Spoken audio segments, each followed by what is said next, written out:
Premier class? This would be a priest on first class. A minute to settle down here.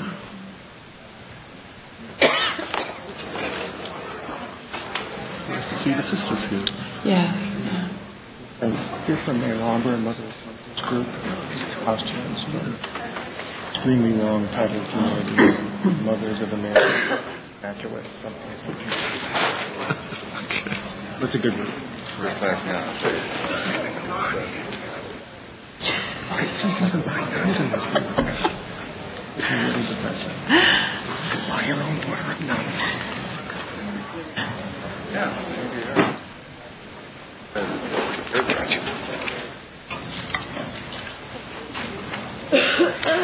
Well, good morning and welcome. The topic for this session, a concurrent session of the conference, is legislative and judicial issues at the beginning of life. And to help us explore those issues, we have two speakers. They will speak successively, one after the other, and after they've both spoken, we'll then have time for questions. And I think we should have 30 minutes or so for questions at the end. So I'll introduce our first speaker first. That makes rational sense, yes? And then after she's spoken, I'll introduce our second speaker. Our first speaker then is Helen Alvarez, who teaches property and family law at the Columbus School of Law at Catholic University of America, a position which she just began this fall. Before that, she has been a spokesperson for the U.S. Catholic bishops on matters to do with abortion, contraception, feminism, family life, and so forth. And she has also done work for the Vatican on those topics as well. She is a member, for example, of the Pontifical Council on Human Life, one of those complexly named Vatican entities. So that's an interesting career transition from the bureaucracy of the Church to the bureaucracy of the academy, and I imagine she's trying to decide at the moment which is preferable. Her interests have been for a long time in the complex of issues that surrounds procreation, marriage, family, and the position of women with respect to all those matters. And she will help us to understand today some of the currently pressing legislative and judicial issues surrounding the beginning of life. Helen. Thank you.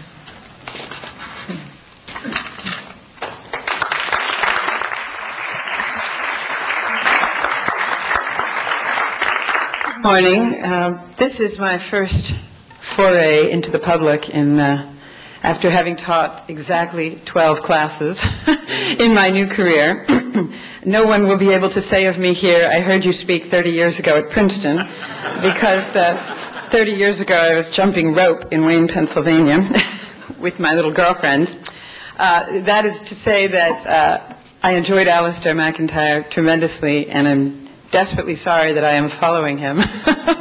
My background is very much one of practical involvement with the culture, having traveled the 50 states, often for 100 days a year over the last 10 years, encountering great varieties of people, politicians, church people, reporters, and a small segment of celebrity culture. And that is the context and the background in which I draw for my remarks, which are of a more practical, political nature than Professor McIntyre's. Since the purpose overall of this first conference is to talk about whether the existence of a culture of death, my role is to examine this in light particularly of judicial decisions on abortion. That is my area of expertise. Therefore, I'm going to speak in the following order. First, to talk about what we might mean by a culture of death. And there I'm going to reflect particularly on John Paul II's Evangelia Vitae and on the Catholic bishops' response to that, particularly in their document, which is probably not very widely known, but really deserves to be. It's as beautiful a reading in a scholarly context as it is on a retreat. It's called Faithful for Life, and it's a pastoral reflection on human life. Then I'm going to look at any evidence of a culture of death on the ground, particularly in the interplay between popular culture and Supreme Court jurisprudence. Third, I'm going to examine particular Supreme Court cases, Casey and the most recent Stenberg v. Carhart, the partial birth abortion case, to see the interplay between law and popular culture. And then finally make some concluding recommendations, which are not bold but rather modest, for the same reasons as Professor McIntyre felt that he could not make conclusive recommendations about where we are now and where we might think about going when it comes to responding to the culture's adaptation to abortion. The culture of death is, what is the culture of death as spoken of by John Paul II and by the Catholic Church in the United States? There are a couple of spots in Evangelium Vitae where the Holy Father gives what may be seen even as nice, interesting lists about how he defines or sees as the preeminent symbol of the culture of death and what he thinks are the foundations for what he is calling a culture of death. He says he was motivated to write Evangelium Vitae because of a particular crisis in the times, for the same reason that when the first social encyclical, Rerum Novarum, was written, that was motivated by a particular crisis at the times. He says the way he sees the crisis of our times is in the fact of the killing that is going on within families of the weakest members of the human family, and not just with the sanction, but with the support of the state, who is calling this killing part of our fundamental rights or liberties, and in some cases is supporting it with state monies. That's where he sees the crisis. And we see, of course, clearly the issues of abortion, euthanasia, and assisted suicide summarized in that new way. The U.S. bishops responded, in fact, at one point with the comment that, isn't it interesting that it is only your family members, really, that you can kill with federal constitutional sanction? You kill a stranger, then you're in trouble. But the weakest members of your family are those who are subject to the greatest risk. What does that say about the culture? The Pope then speaks about the foundations of this crisis. What could possibly lead to this crisis? And he says something, again, very similar to what Professor McIntyre said, which is at the same time you have a cumulative, vast body of statements about human rights and the dignity of human persons on a worldwide level. You have at the very same time some of the grossest violations of human rights coinciding with that. What could account for this? He then looks at what he calls the foundations of a culture of death. And he sees it in a misguided notion of freedom, particularly in three respects. A notion of freedom that believes freedom is about me, about the individual, versus freedom incorporating within its own definition solidarity with other human persons, particularly the weakest. Second foundation he sees is a notion of freedom that has nothing to do with truth, that believes that freedom is gained through individual choices, individual opinions, whether or not these have anything to do with any objective standard of truth. And finally, another foundation, a flawed notion of freedom which dissociates freedom with a relationship with God, with the transcendent, and thereby fails to understand who we're supposed to be, how it is we are free, because it doesn't understand what we are for. So he says these are the foundations of what he calls a culture of death. In the Catholic bishops' Faithful for Life, their pastoral response, their reflection on how Evangelium Vitae resounds in American culture, they spoke about a culture of death as one wherein persons would cut themselves adrift from who they're meant to be in light of their creation by a loving God for love.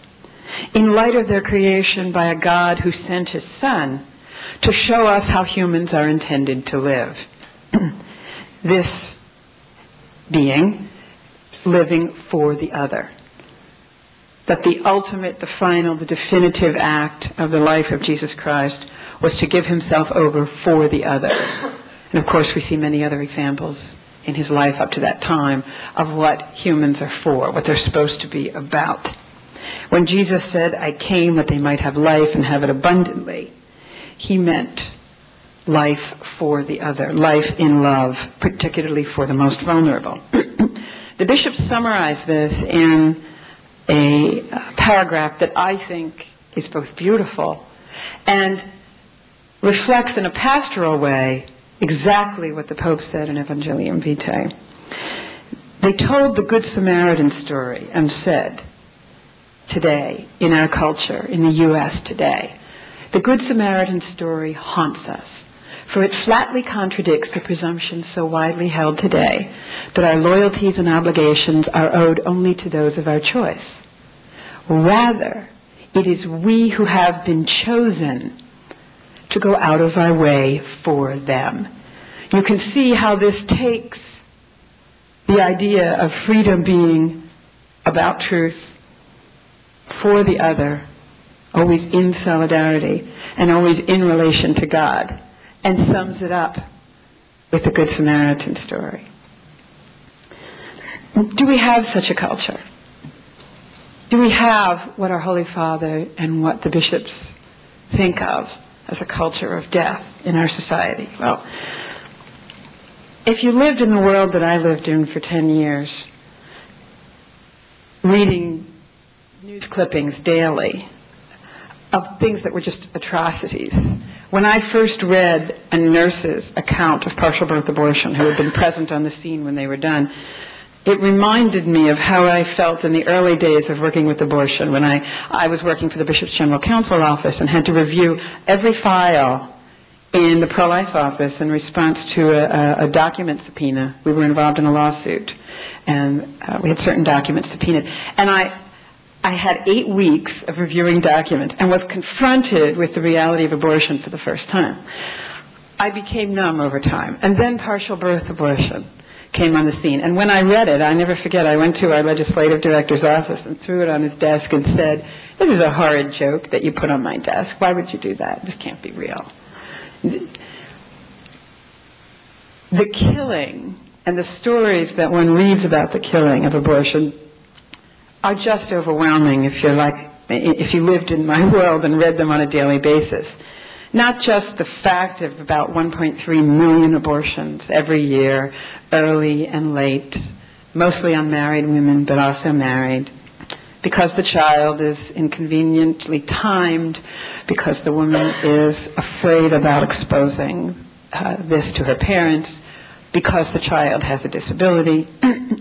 When you are confronted with stories about babies in hefty bags dumped by the side of the road, fallen off a garbage truck, about abortionists who really, for the most part, seem to me, in my experience, to be not of sound mind. That was mostly but they were off. They were several beats off from the bell curve of people's ordinary sensibilities about human life, like the doctor in Kansas who likes personally to run the incinerator after his third trimester abortions, like the third trimester abortionist who had an odd crush on me and used to say to the reporter who knew us both, "I wish she'd go out with me, but I guess she doesn't want a man who has blood on his hands most of the day." I mean, just many beats off of people's normal understanding of human relationships. When you hear third trimester abortionists being called angels, when you hear about partial birth abortion, when you hear that a more common abortion technique is simply inducing labor early and putting children in the corner of linen closets, or where nurses find them and hold them until they die, or when you hear about the flourishing market in baby body parts, you feel like you're drowning in death. And you say, we must be in a culture of death. And yet, as I said, many of these things seem to be happening with the involvement of people who are not in the bell curve. It is not so generalized. The public's opinion on abortion is far more nuanced than what I'm reading about in these horror stories, these clippings. However, abortion has entered popular culture. And I could give you so many examples of how the acceptance of abortion is part of popular culture. But one time when it really came home to me was when I was invited to be on a Linda Ellerby program. She had I don't know if she still does because I don't have cable, but she was hosting a program on the Lifetime Network, and where she was having conversations with noteworthy women of the times on particular subjects, and had one on abortion several years ago. And as I was sitting in the green room, usually there's one makeup artist for 20 people, but this is a women's network. We each had our own makeup artist. And we're sitting in chairs, all of us. There were 15 women on the show. There were Hollywood celebrities. There were heads of the major pro-abortion interest groups. There were only, was I the only pro-life representative? No, there was a female evangelical Protestant minister and myself who were pro-life. But there were like 13 other women who represented the other side of the issue. Again, they were Hollywood, they were writers from the New York Times and the Washington Post. They were Kate Michelman, they were the heads of the other major pro-abortion groups. And I sat silent while my hair was tortured into television-like appearance and listened to their conversation. And I heard them talk about the weddings they had all mutually attended, and how so-and-so's brother was on the MacArthur Foundation board, and how another woman sitting beside me had received a MacArthur Foundation Genius Grant for her work supporting abortion, and how so-and-so's son was getting married in 2 weeks, and they would all be together there, and how such and such a group was sponsoring a jazz festival at Lincoln Center, and how all of their friends would be there. And my reaction was that I had never known quite how much mutual influence in elite circles and how close they were to one another. Yes, another person who was there at that time, prior to becoming the communications director for the White House during the Clinton administration, was the communications director for Planned Parenthood. Another one at that time was the communications director for NARAL, who then went on to become the communications director for Health and Human Services in the Clinton administration. And I never knew quite how much cross-pollination there was in this elite culture. I never knew how out pro-life was. It was a good thing I didn't know, because I may have been intimidated from acting. But I saw its influence in elite culture. And you see it in politics. You see it in the academy. You see it in entertainment. In entertainment, whether it is a Hollywood movie, Academy Award winning, being about the kindly abortionist and how he transforms the mind of a narrow-minded opponent on the issue. The Hollywood celebrities who write books about my abortion and show up at on the mall for the NOW rallies on it. The rock groups who go on summer tours attracting hundreds of thousands of young people who are sponsored by Planned Parenthood and NARAL grants. In politics, you see the Democratic Party being supported with millions of dollars from abortion advocacy groups. You see the Republican Party tied up in knots over the abortion question. I think it could be argued that the abortion issue was dispositive in the choice of the Republican vice presidential candidate this year, and Tom Ridge would be our choice but for that issue. And the party is neuralgic on that subject right now. You see Emily's list for pro-abortion Democratic women is the single largest political action committee in the United States, the single largest, giving the most money to candidates. You see it in the academy with the resistance to the pro-life position on abortion. The number, among the top 5 most requested speakers on college campuses are abortion advocates, including Sarah Weddington, when that list comes out every year. It has certainly entered elite and popular culture in a way that we see often in our newspapers, in our public events. I do believe the Supreme Court's opinions have been disproportionately influential in this culture. That is not to say that the primary pro-life work, and I will get back to this at the end, is not the influence of hearts and minds to respect life in individual situations. But it is to say that the attention paid by both sides of the abortion issue to the court decisions, particularly the Supreme Court on this matter, is not misplaced. One sees the court reflect the cultural divides on abortion, and then the court's pronouncements, its rhetoric, its reasoning, and the actual results of the cases influence the rhetoric that next comes, which then influences the next Supreme Court decision. By not only its original formation of the abortion right in Roe, but the accumulation of rhetoric in these court decisions about individualism, which they have actually, they use the language of autonomy, a law unto oneself. The court's accumulation of rhetoric about freedom, about family, about women, and even about the nature of truth have had a heavy effect on our culture's understanding about vulnerable human life before birth. The system is a sick system between popular culture, elite culture, and Supreme Court decision making.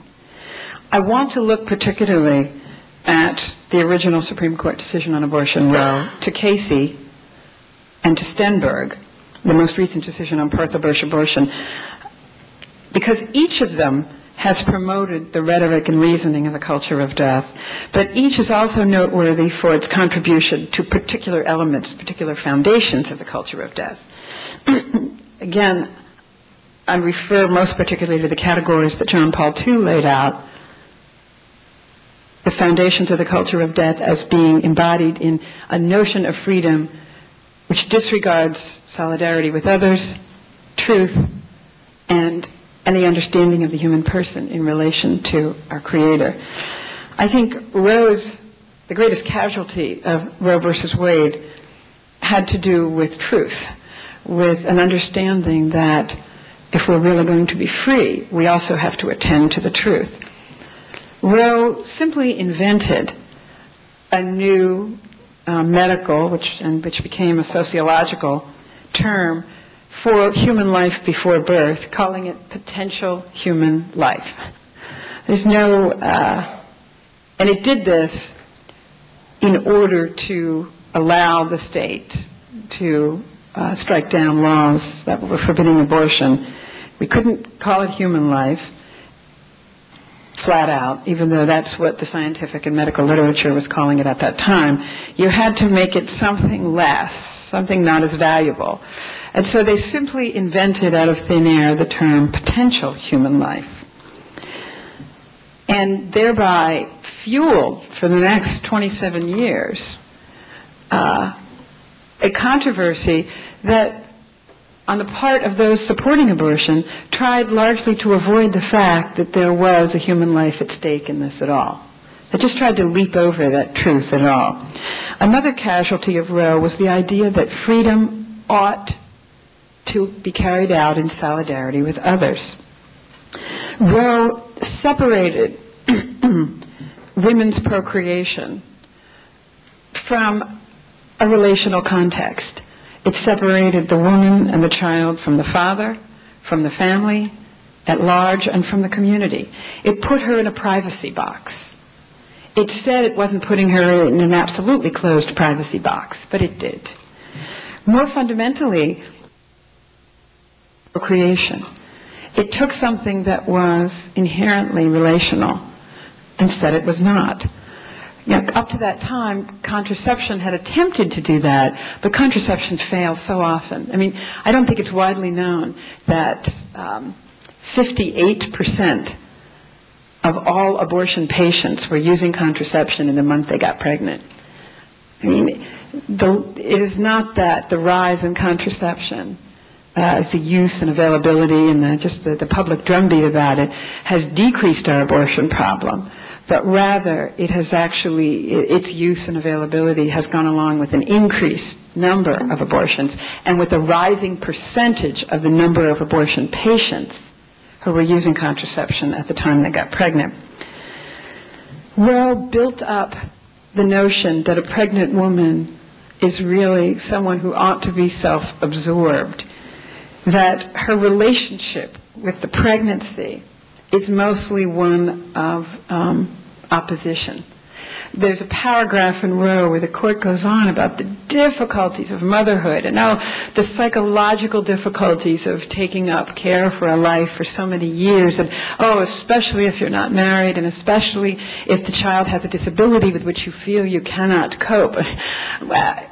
I read that paragraph one way before I had children and one way after it. I mean, after it, I just wanted to guffaw and say, oh, wow, being a mother has psychological implications that may be damaging to your psyche on some days. Well, imagine that, that I don't feel not only humbled but humiliated one out of every other day because I feel inadequate to this task. The Supreme Court attempted almost to make that the norm of a woman's relationship to her children. After that, and the many cases which tried between Roe and Casey to separate the child from her parents when it came to parental involvement, to separate the woman from the community's care about even her health when she undergoes an abortion by striking down informed consent requirements and other medical safety requirements. The next most important case for our purposes was the Casey decision, where I think the greatest casualties and the greatest contributions it made to the culture of death had to do with its pronouncements about truth and about God. The Casey decision said outright, we're really not going to examine whether Roe was rightly decided or not. All these tantalizing hints given by Justice O'Connor and Rehnquist and others prior to that time, O'Connor in particular, that, as she said in Webster, there would come a time to examine whether Roe was rightly decided, and the court would do it when that was squarely presented. When it came to the Casey decision, the court said, and O'Connor in particular in the plurality opinion, we're not going to get into the question of whether it's rightly decided. What's important is that we have decided it, and that we have called the competing factions in this country on this issue to come to peace with this. Abortion is here to stay. Too many women have come to count on it as a backup in case contraception should fail. They have come to order their lives on its availability. The truth of the thing is not what we are concerned about. It's the practical fact that people have come to order their lives in this. Whether this is good or not, we will not say. Another aspect of truth, and even God, and whether we should act with any relationship to anything transcendent to ourselves in Casey, I think is best exemplified by what some people, I think Russ Hittinger in an interview once called it the mystery passage in Casey. I have referred to it often as the wacko passage, because it's the kind of thing one sees in articles and cases about abortion that people would feel would be intellectually beneath them in other arenas. Abortion lends itself to the most extreme and unsupported pronouncements in the literature. The court said when they were discussing how it is that abortion ought to be a constitutional right, that at the heart of liberty is the right to define one's own concept of existence, of meaning, of the universe, and of the mystery of human life. Beliefs about these matters could not define the attributes of personhood were they formed under the compulsion of the state. So in other words, at the heart of the Constitution, its idea about liberty is whatever one's individual opinion about what the shape of the universe is. I mean, what a statement. Interestingly, in cases after that, particularly in the context of assisted suicide, the court was very quick to just limit that to abortion, because it's by definition practically, unable to be limited. It's a huge pronouncement about what human freedom is. It's purely about one's own opinion. It's purely about me. It's not about truth. It's not about others. In Stenberg, the public debate leading up to Stenberg and the court's decision itself were some of the most painful examples of a lack of understanding about what freedom ought to be, and an understanding of freedom rather as about me and my opinion. I lived the debate leading up to the Supreme Court decision as intimately as I lived family life. I had 2 children during that time, and I literally lobbied until I was in labor with both of them on partial birth abortion. I think I know this issue almost too well. And what I saw in that debate, again, you would think I would be numb to it, but I was absolutely horrified. The debate leading up to it, despite the horror of the idea of a child being stabbed with a pair of scissors while he or she was almost completely delivered, for really no other reason, and this comes out of the mouths of the doctors who invented it, then it was more convenient for the abortionist to do so. Then doctors, remember the co-inventors were not OBGYNs. They did not have a lot of training in pregnancy or abortion. That the doctors who were doing it could be more assured that they had completed the contract, essentially, that the baby was dead, when they did it before their very eyes, than doing it in a dismemberment abortion, where, oops, every once in a while you take off a lot of limbs, but the baby doesn't die when you finally get the main part of the body out. The focus on, as the abortion advocacy groups did, on the anguish of the mothers who discovered they had seriously disabled children. I mean, they became literally poster women. Big, beautiful posters of happy women with summer hats embracing the children in their family who were born and lived. The animosity toward disabled children. I debated Betty Friedan on Hardball once, and she referred to disabled children as monsters and the Catholic Church as horrid for forcing women to raise monsters. The focus on the individual as opposed to the vulnerable other was enormous. And truth was absolutely, I debated abortion for 7 years up to that point, and I had never seen truth so abused as in the partial birth debate. Remember now, the doctors who invented it had a lot of information, like lots. They had records of when they did it, why they did it, what kind of anesthesia they used when they did it. What were the situations of the children and the mothers? They had congressional testimony. They had reams of quotations in articles in the American Medical News and in other papers. Despite all of this, abortion advocates continued to put out information that there was no such procedure. It was simply a procedure for removing already dead children, so it wasn't an abortion procedure. Then after that was disproved, they said the child did not die by being stabbed and suctioned and crushed. No, indeed, the child was anesthetized to death, until the pro-legal abortion director of the American Society of Anesthesiologists said, "Don't say this, please. Pregnant women can undergo surgery." And if I gave them the amount of anesthesia that you claim is being used to kill these children in partial birth abortion, I would kill all my patients instead. The mother would have to die first or be in a coma for 5 days. Then they claimed it was only done in specific instances where the mother would otherwise die. This was absolutely disproved.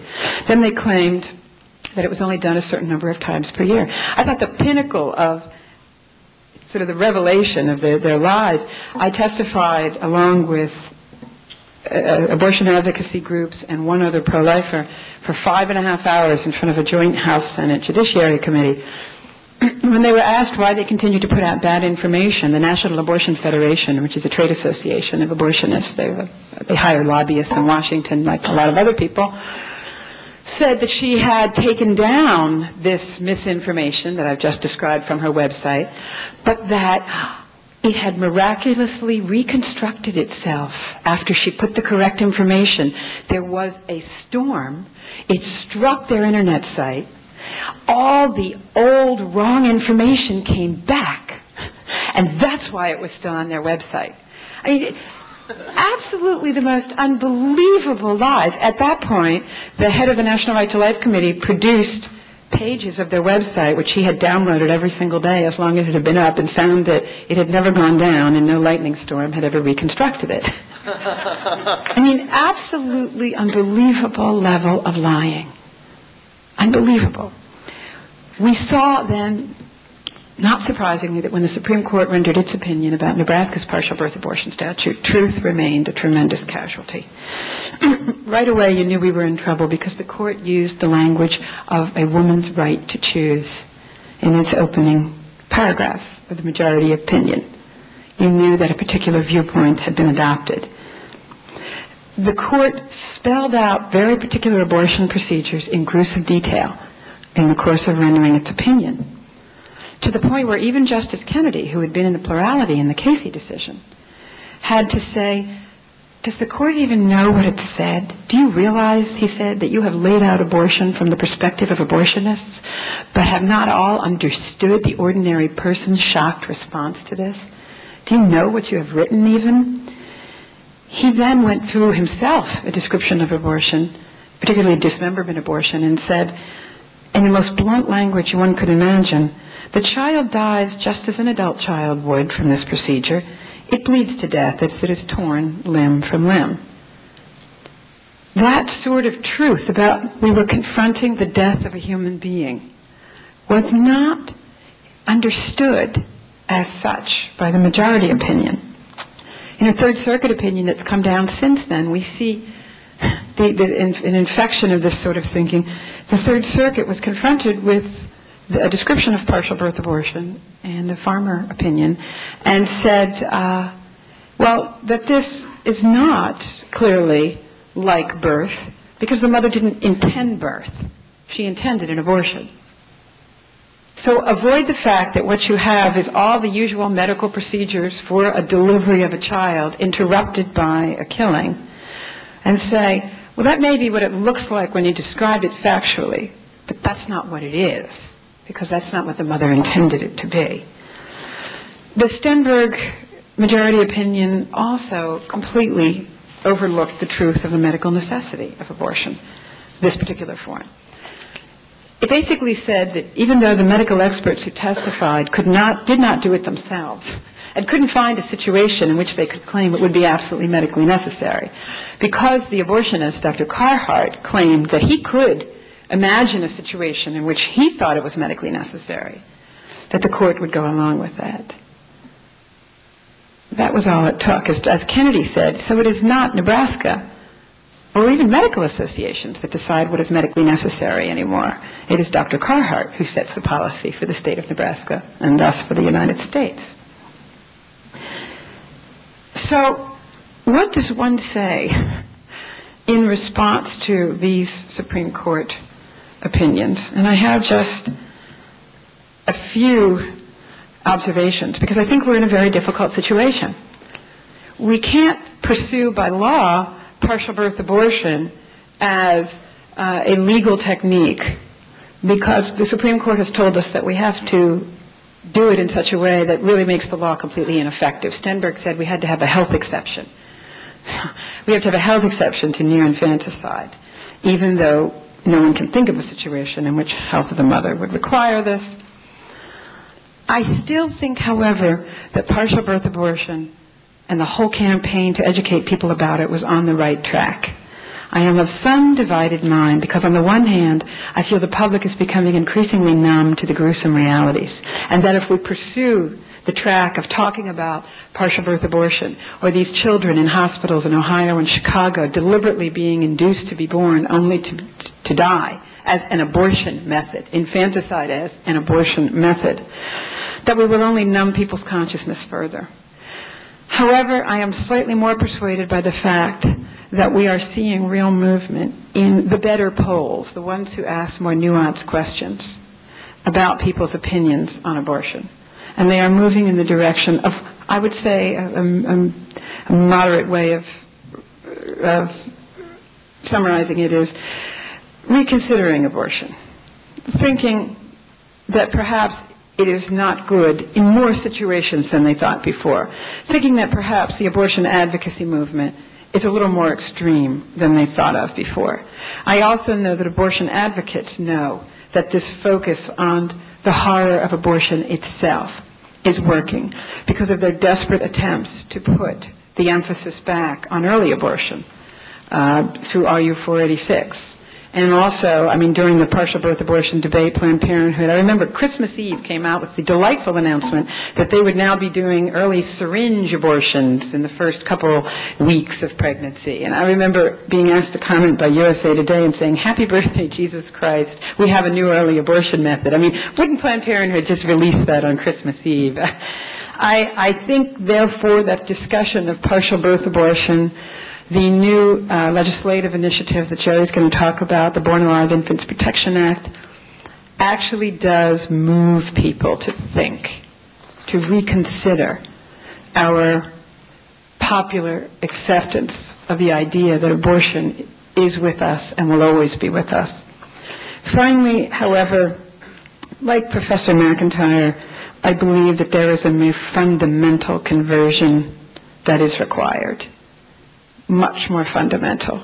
And it involves just what he said, which is listening to the misgivings and the questions that people have, not just about abortion, but about the very fundamental Christian anthropological questions. Why am I here? What am I for? Why do we suffer?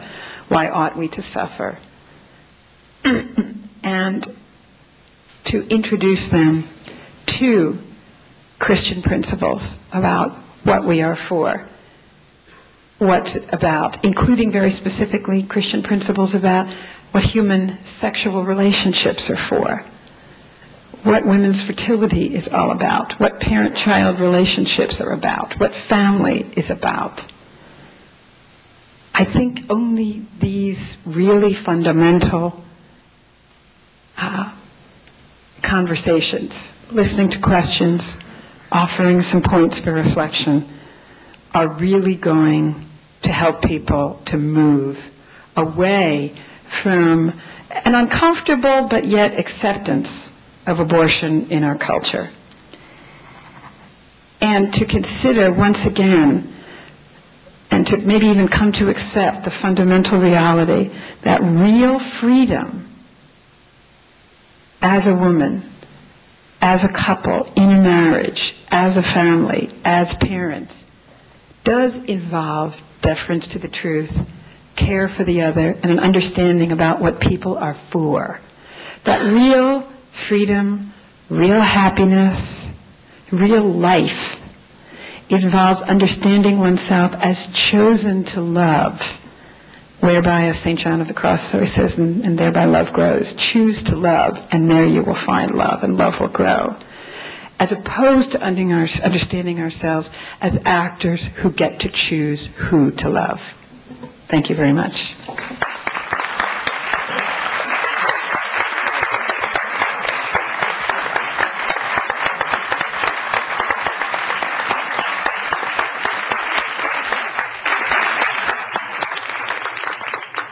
Thanks to Helen Alvarez. Our next speaker is Gerald Bradley, who is Professor of Law here at the Notre Dame Law School. He is, in addition to working in the halls of the Legal Academy, he is a public intellectual. He is, among other things, president of the Fellowship of Catholic Scholars. He is co-editor with John Finnis of the American Journal of Jurisprudence. And he has testified before Congress on matters to do with abortion and other legislative issues to do with the beginning of life. And it's about those issues that he will speak to us today.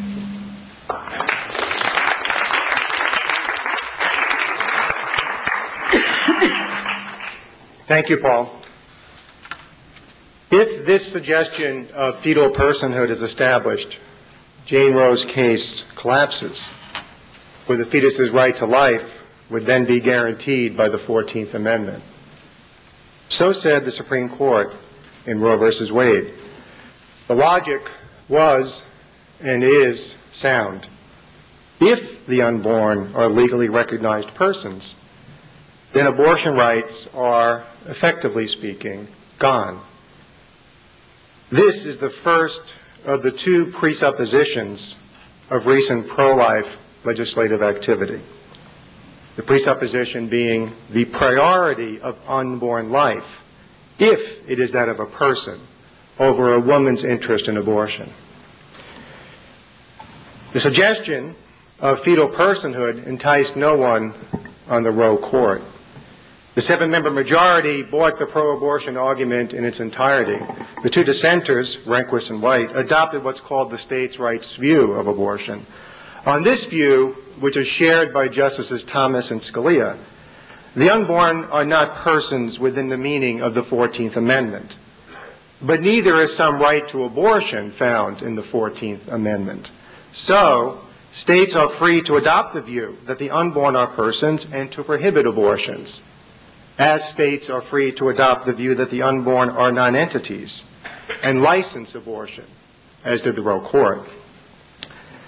There is then no judicial constituency for what I believe to be the constitutionally correct answer to abortion. Abortion is prohibited by the Constitution because the unborn are persons guaranteed the equal protection of our laws against homicide, the laws which protect me and you against the deadly assaults of you and me. The unborn are such legal persons if they really, truly are persons. And they are indeed truly persons. But a popular constituency, not judicial, but a popular constituency for this view has been around since Roe.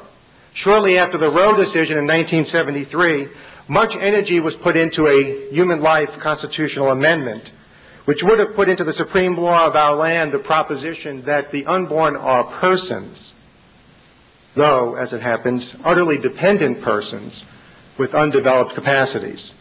This amendment remains part of the Republican platform, a document which candidates are not expected to read, much less support. The amendment movement is dead. But over the last few years, a great deal of legislation, state and federal, has given expression to the truth about the humanity of the unborn. For this talk, I put aside side constraints upon the exercise of the abortion liberty, things like informed consent, parental notification, and waiting periods. These are good things, but they prescind from the question about the unborn. They can be and usually are justified on the assumption that abortion is a medical procedure involving one, not two patients. I shall talk today about genuine pro-life legislation, legislation which declares or implies that the unborn, those being born, and those just a very, very short time ago born, are persons with a right not to be killed. Someone might object that no legislature may define person consistent with Roe in the cases following it. For, the objection states, the Supreme Court has declared that the unborn are not persons. Joined plausible, though I think controversial, premises about judicial supremacy, the argument concludes, the court has spoken. Unborn babies are not persons. And that's it. But the Supreme Court has never held that the unborn are, simply speaking, not persons. The Roe Court instead said that it did not need to resolve the difficult question of when life begins. The Roe Court said the judiciary is not in a position to speculate as to the answer to the question, when does life begin? The court has never held that legislative bodies, including the Congress, must be similarly modest about the question of life. The court has said that no legislature could override the rights of the pregnant woman by adopting an answer to the question of when life begins, so that the woman was deprived of all freedom of choice to abort. That is, and to use a 1989 Webster case as an illustration, in that case, the state of Missouri had legislated that the life of each human being begins at conception, and that unborn children have protectable interests in life, health, and well-being. A lower federal court in Webster adopted the view of Roe, stated as an objection here by me. The lower court said the state had impermissibly adopted a theory of when life begins. But the Supreme Court reversed this lower federal court. The Supreme Court said that its own prior decisions, including Roe, meant, and I quote the court, only that a state could not justify an abortion regulation otherwise invalid under Roe versus Wade on the ground that it embodied the state's view of when life begins. This is the second presupposition of recent pro-life legislation. The unborn may be recognized as legal persons for some purposes, up to a point with regard to some other person's activities. We can now bring into focus the pro-life strategy behind recent legislation. Maximum affirmation of the personhood of the unborn, consistent with respect, preservation of a woman's legal right to choose abortion, with a view to complete legal adoption of the opening suggestion. The unborn are constitutionally recognized persons. I shall conclude in a few minutes with a word about the prospects, as I see them, for this strategy's success. In the meantime, what about this recent legislation? Three types of recent legislation deserve mention.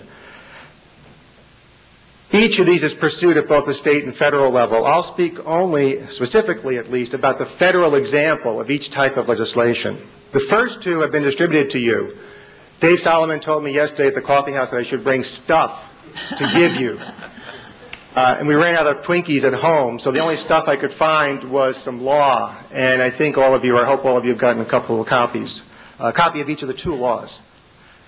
These two laws, each, the bills, not laws yet, has been passed by the House of Representatives. Each is pending in the Senate. They are the Unborn Victims of Violence Act and the Born Alive Infant Protection Act of 2000. First, the Unborn Victims of Violence Act. It's a national counterpart to the 26 or so state feticide laws.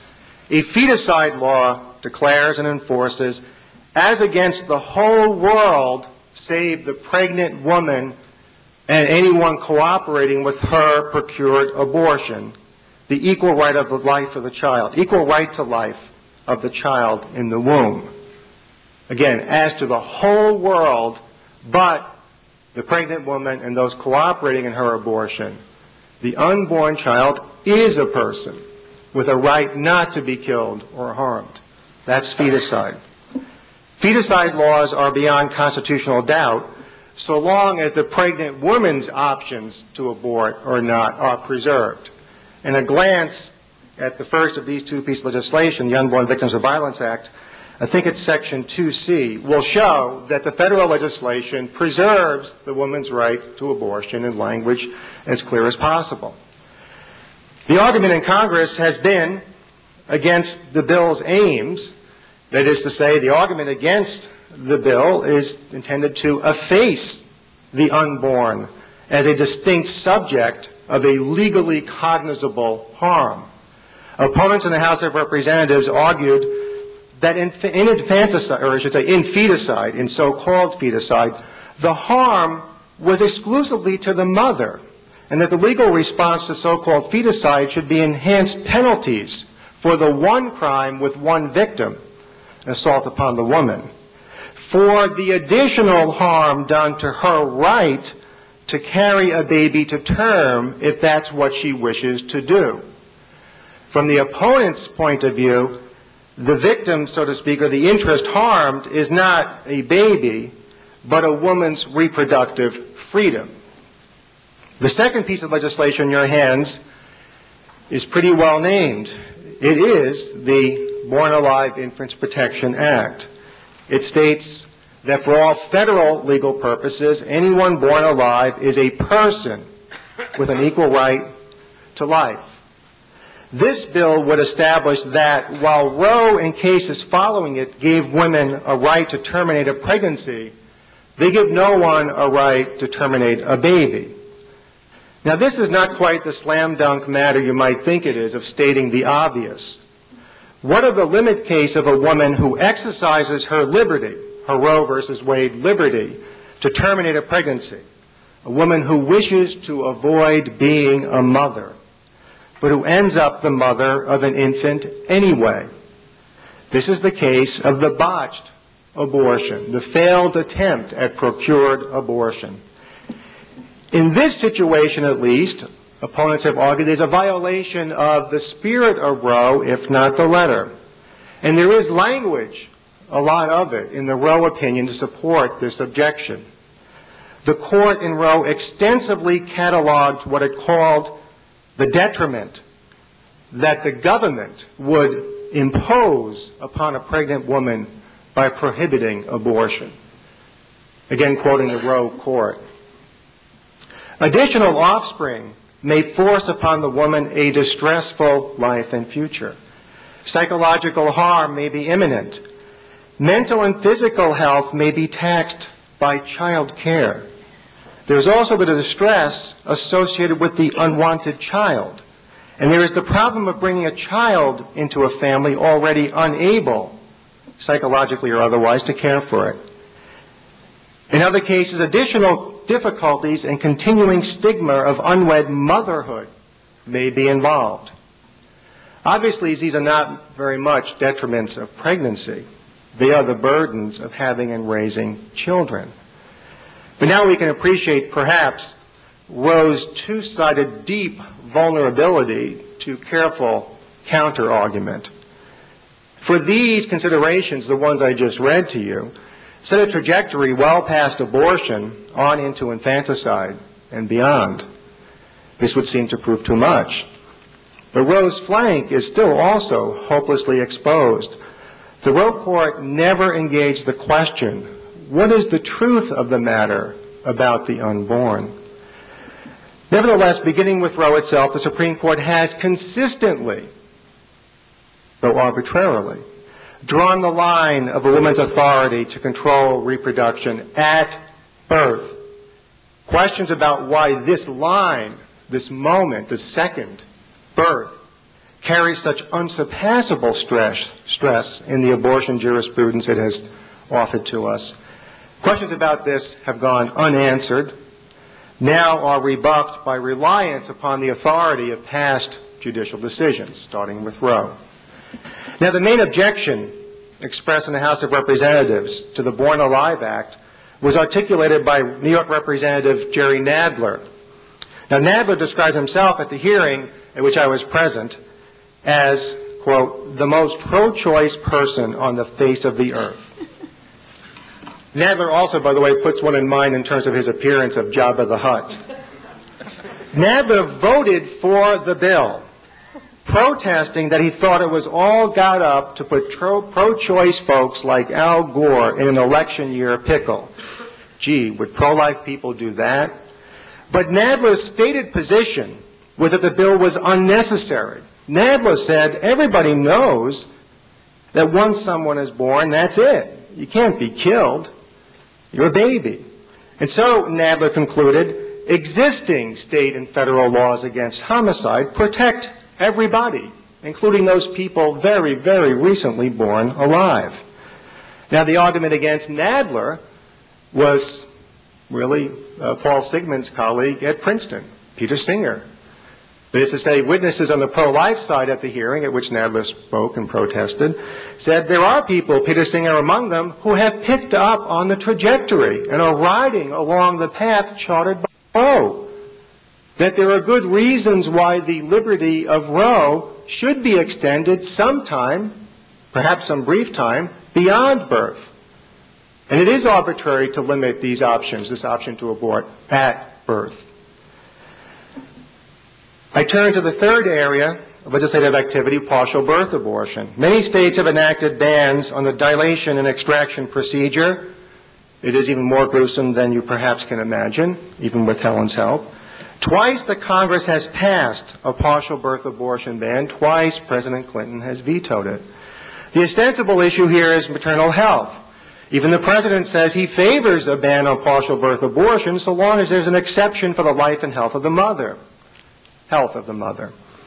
Pro-life forces oppose this offer of cooperation, hands across the border of disagreement.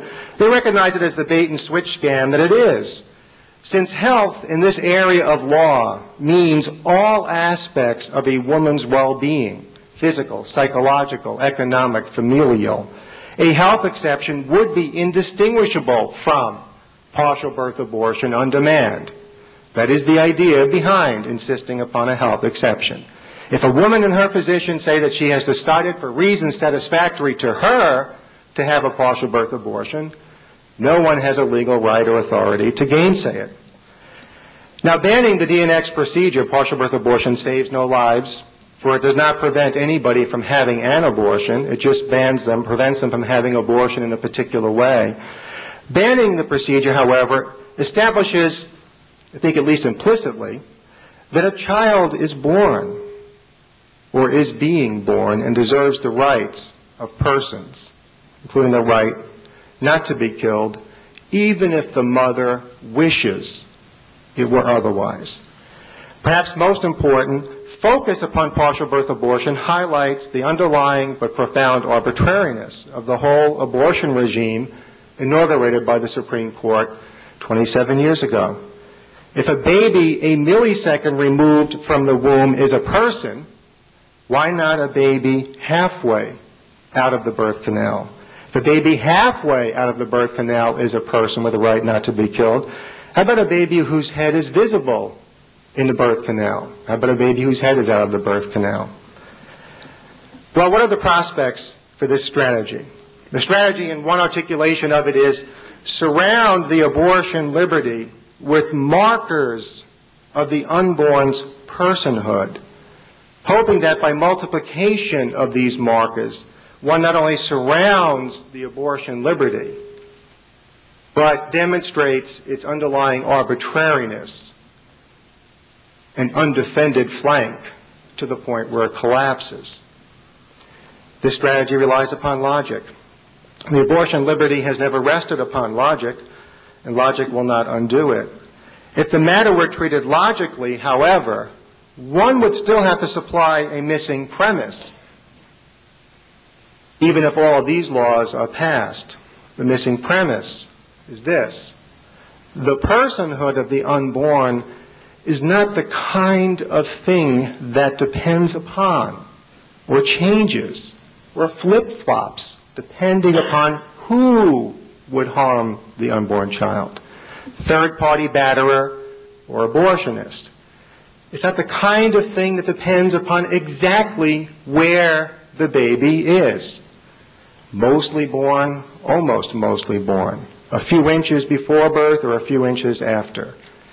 It's not the kind of thing that depends upon how much one or more of us wish to treat someone as less than the person than that someone actually is. Now, perhaps this missing premise is obvious. Still, it is the unacknowledged premise of resistance to the pro-life cause. It seems to me that almost no baby is saved by any of these laws. Why pursue them at all? I think the worthy effect of pro-life legislation is, as I have suggested twice, to expose the profound arbitrariness of the abortion regime. Now, not to shame the regime's defenders into changing their minds, that's scarcely possible, But those in our society uncertain of what to think about abortion or what to do about it or both can perhaps through these efforts see clearly, finally, not through a glass as if darkly, but clearly, that after 30 years of debate and education and litigation, it is indeed a question of getting and using power.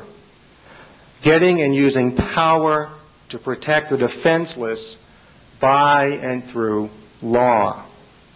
I don't mean that the pro-life argument is vacant, lacks force of its own, that the pro-life cause must depend upon power and simply law. Quite the opposite. I mean that we must get and use power to unblock the passageways of logic and sound argument, passageways closed off by the pro-abortion side's suppression of questions through evasion, rationalization, and demonization.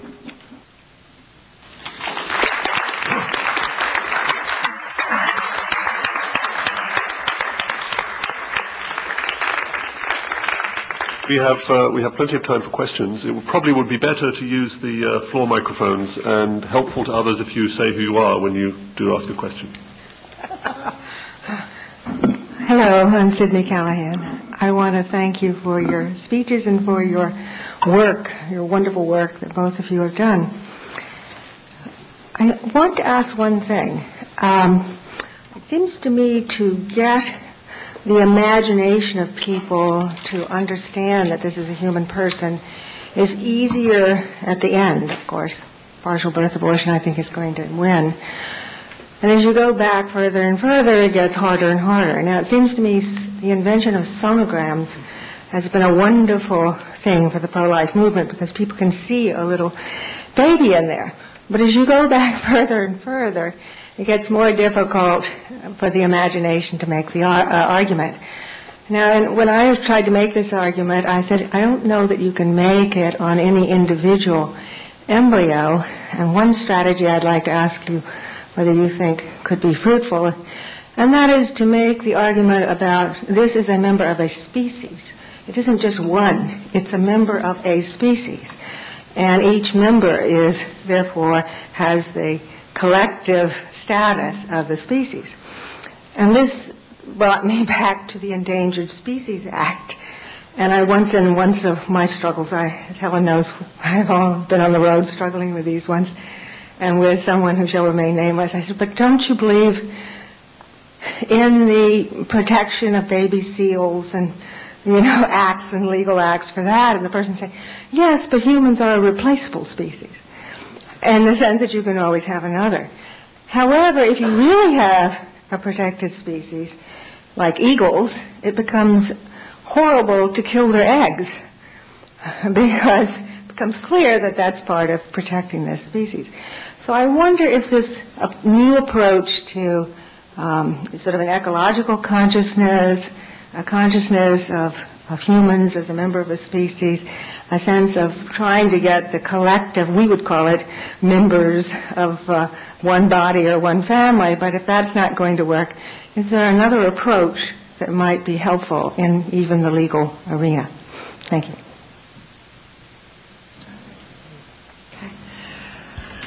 A couple of things. On a very practical note with regard to early abortions versus late, the vast majority of abortions take place between 8 and 12 weeks. That's somewhere between 80 and 90%,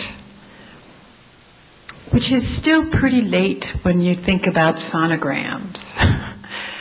And that is not a theoretical response. This is purely, how do we react practically? I don't know how many here have had a sonogram recently. I've had 6 in the past 7 years, beginning at 8 and 9 weeks. And it's pretty stunning, the baby look-alike at 8 and 9 weeks. You can see. So I actually think there's a lot to be said for that. Everybody on both sides of the issue knows that people's moral imagination is up for grabs, and that the sonogram is a powerful tool. I don't know how many of you ever heard Harrison Hickman, who's a pollster, and a pollster specifically for the National Abortion Rights Action League, is one of his clients, and he's very much in sympathy with them, who, when he polled and focused group tested NARAL's slogan, "Who Decides," which he came up with, went before a NARAL convention and said that the sonogram was the greatest threat to this campaign. So practically speaking, there can be some impact in simply putting the picture in front of people. However, it is really difficult, and everyone, again, on both sides of this question knows it. And that is why abortion advocates stress early abortion and so forth. I'd be interested in hearing Jerry's reaction, but my first reaction to the idea of holding up solidarity with other members of the human family as an argument is that it ought to be done, but that it's not likely to succeed soon. I've read people who comment that the reason the animal rights movement can get away with it is because they're talking about living creatures who no one has to take care of for 21 years on a 24-hour-a-day basis. You know, it's the difference between, it's a sweet, dependent little creature, but you don't have to take care of it, and therefore you can expend all the free sympathy and empathy you want without any responsibility on the other side, and children are inherently different from that. It's part of why, very frankly, you know, I fear RU486. I also think it will not get as widespread use as people believe. I don't think a lot of doctors are going to enter into an abortion simply because they can do it with a pill versus doing it with, and I don't think a lot of women are going to repeat abortions with it because it's considered by its own manufacturer more psychologically damaging to women, and because women say themselves they feel very personally responsible for killing the child in with RU486. Still, I fear what it will do to the abortion debate in a general sense because of the focus on, the first 7 weeks of pregnancy is nothing. So that's what I can say at the moment. Well, imagination, of course, is not my strength. I am, after all, a law professor. But I would say that one of the great assets may depend upon imagination, it may not, but the great asset we have is that people's natural language for pregnancy from the moment anyone's aware of the pregnancy is the language of baby and motherhood. It's only, I think, and this is an observation about popular culture and the way people speak, it's only once the question about the continued survival of the unborn, when there's some reason to think the mother may want to have an abortion, that people begin to speak of it a different way. Autopilot, sort of robo-language in our culture from the beginning of a pregnancy is, this is now a mom, and that's a baby inside.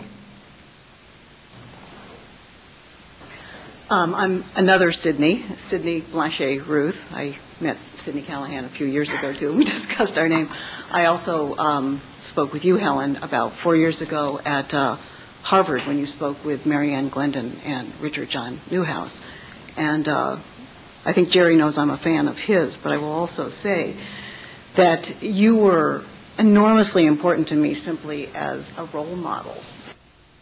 And Jerry falls into the same category as well, because I see both of you as people who inspire me to live the Catholic life in the way that you, Jerry has now 8, 9 children?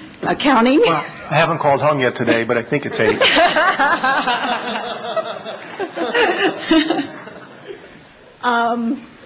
So my question to you is, and I, unlike Jerry, I'm not a law professor. I have an arts and literature background, and I actually do have a vivid imagination. But I have to say, in a way, it wasn't until I moved to South Bend 3 years ago from Boston that I began to really see living a Catholic life. And my question to you, Helen, is, in spite of the fact that you're a lawyer, how do you see jumping off of, well, what I would call the contentious continuum into the sphere of trust? And have you had positive experiences with women, for instance, in Hollywood, who look at you for the first time and go, whoa, there's something here about her that speaks to me that I can't. To just move their imaginations forward a little bit. Am I clear? I think so. I can remember I spoke at the Creative Coalition. It used to be run by, Christopher Reeves now? Maybe run by Robin Williams. But they asked me to speak with Whoopi Goldberg and Lily Tomlin and Ron Silverman and Blair Brown and a number of them. And Blair Brown, who, you remember her in The Days and Nights of Molly Dodd, which was one of the more thoughtful, she's actually acted in a lot of thoughtful things. She said to me that, the articulation of the church's position had made some difference in her thinking, just that women with a brain could embrace it. And then I met some of these others at a different Creative Coalition event who simply sort of congratulated me for showing up because the air was so thick with opposition. It was at the opening of, what do they call those, Hard Rock cafes? They had these debates on abortion. They started inviting me to go from city to city. Very odd, but I have found, and now I have students who, some agree, some don't. Some signed up to be advisees of mine, I think in my first couple of months in this field, and then backed off immediately upon learning, before they even had their first meeting with me, upon learning my background.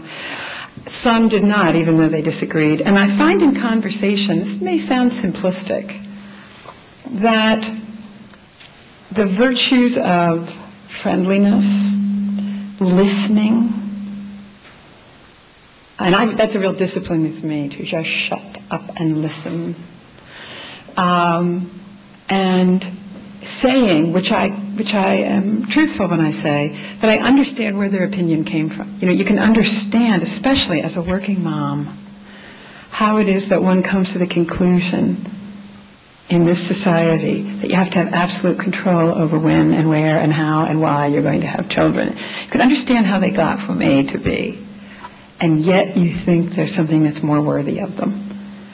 And I'm always selling it to myself, spiritually and practically, and I'm always selling in these encounters, is the happiness of a life lived when you give the other the benefit of the doubt. When you are, just again, that really simple virtue of kindness and listening. And I say to them that a pro-life viewpoint is one explicit conclusion of that life. And certainly it has some appeal from that perspective. I never, in all the years I worked full-time on this, never so much talked about the killing of babies, except when some brutal new thing came about. You had to say, this is a horrid killing. But more always talked about it as the end product. Abortion is the end product of a way of living that was not open to human life. And again, I spent a lot of time with post-aborted women too. And they will tell you that themselves. When they tell you their stories, it was a life that could not possibly commit to another. Not only because of the sexual relationship they were in, but because of their background. And suggest to them a new kind of life. It's really a kind of evangelization. And it sounds very simplistic, but just like Professor McIntyre said, I believe and I have seen that people they have that question and they want to have that conversation. As someone who's deeply concerned with the culture of death issues like militarism and our current peace by threat policy, as someone who believes often what Dorothy Day said, that our problem stems from our acceptance of this filthy, rotten system, and as someone who visits every 14 days a good man on Indiana's death row, given that, ought I still swallow hard and consider voting for George Bush? Jerry, you want to take this? I believe you distinctly said Helen. You know, it's both wonderful and awful to be cut off from the nonpartisan bishops' conference. One of the things I always loved was the fact that we believed, and I believe, that gospel values cannot be reduced to the platform of a political party. And I still believe that with all my heart. But I'm in a position now where I'm allowed to speak of these things because it's purely personal. I will just be open about it. I mean, I am a pro-life Democrat who comes from hardcore Cuban Republicans. And if any of you know Cuban Republicans, that's a different breed. You know, you hate Castro first and Kennedy second by faith. They feel there's a certain kind of patriotism and militarism, at least in my extended family. So I have all these influences. There's another thing that influences me tremendously. Recent studies done by Stephen Wagner. They were published in Crisis, but I've heard him talk about them at greater length. That makes me want to cry, and it's this, that people who practice a faith, any faith, have been leaving the Democratic Party. People who actually, go to some services on a regular basis in their church. This kills me because it ruins the hopes I had that the Democratic Party is being pushed at the grassroots and at the DNC level to do the right thing. And I see in more and more of their leadership, and I must say Al Gore to me is an exemplar of this, a grasping on to some of the wonderful end conclusions of a truly humane thinking that has a lot in common with Christianity, but it has no basis anymore. There's not a depth of reasoning there that assures me that they will do the right thing in the end, or that they will do the right thing across the board. I am casting my lot, therefore, in this election with the Republicans, only at the presidential level, not at every local level, because I believe there is some openness to the fundamental matters about the value of life. Also because my feeling about this particular candidate is his, George Bush Jr., is his lack of ideology on some things. I've spoken to him in his practical response to poverty, sort of as, well, it's not good for them, it's not good for the country. I find an openness to my beliefs about the dignity of the human person. And I also find an openness in the party at that level to even listening to pro-lifers. And I'm just not finding that at the presidential level on the other side. In fact, they're so entrenched with former leadership in the abortion groups. Yeah, I mean, I know that I'm in a unique position because I've done abortion for so long, but I cannot go either with a person or a party that has no room for deeper arguments about the sanctity of life. I just can't. So now I've made myself tremendously divisive, which I had not done before, but there you have it. It's after 12. We should probably just take one more question, I'm afraid, in spite of the large number there are. I'm Bob Nagosic. I'm out in the field.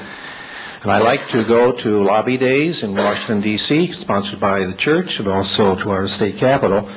And in general, pro-life or abortion issue isn't taken up in where we lobby with Congress people or legislators.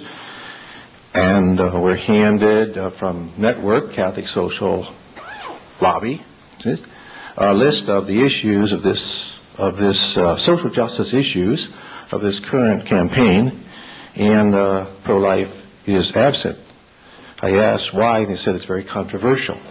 So, Helen, would you like to comment? Well, obviously, I think that's a problem. I also think it fails to attend to what particularly John Paul II has been saying, which is it's hard to trust a platform about the dignity of the human person that does not rest on the foundation of the sanctity of the human person. It's hard to trust where that's going to go. It is, the church ought not to be intimidated by what is politically controversial. I mean, despite the fact that in the end, each of us has to decide who we're going to vote for and cast our lot, which ends up being with one party or another, and I wish that were not so. I wish there were more choices there. That it is not the church's job to admit the divisive things so as to make us more easily able to make those choices. It's just it's the church's obligation, I believe, to lay out, to the best of their ability, the political implications of the gospel, which should be done in broad strokes and not with attention to very particular details so as to confuse people between what is really Christian teaching and what is political details. Thank you both very much. Thank you all. Let me remind you.